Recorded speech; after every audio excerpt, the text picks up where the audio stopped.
உனக்கு அது வேணுமா? இல்ல இல்ல இல்ல வேண்டாம். ஜஸ்ட் அந்த பக்கம் பார்த்து நல்லா இருந்தது, அதான் வேற ஒண்ணு. உனக்கு வேணும்னா தாராளமா வாங்கிக்கலாம். ஒரு வழியா வந்துட்டியா? போன் பண்ண பதில் சொல்ல முடியாத உன்னால? நீ அந்த ஷீஷை கூட தானே இருந்த? ரெண்டு பேரும் ஒண்ணா தானே இருந்தீங்க? என்கிட்ட சொல்ல. எனக்கு ஷீஷை அந்த அளவுக்கு பிடிக்கனா பேசாம நீ அவளையே கல்யாணம் பண்ணிருக்கலாம்ல. என்ன பண்ற? ஒரு நிமிஷம்.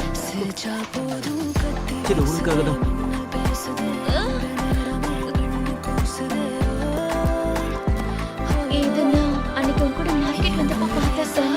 இதுக்காக தான் என் ஆண்டி கம்பெனில வேலை பார்த்தேன். அதுல வந்து சம்பளத்துல தான் இதை வாங்கணும்.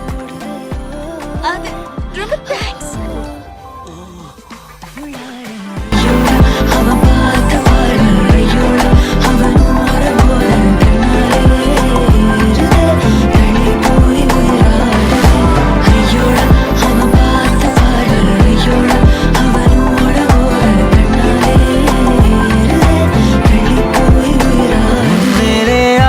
ஆசை வைத்தேன் என்னை அள்ளி சாப்பிடாதே, முந்தன் நெஞ்சில் ஓய்வெடுத்தேன் என்னை எங்கு கூப்பிடாதே.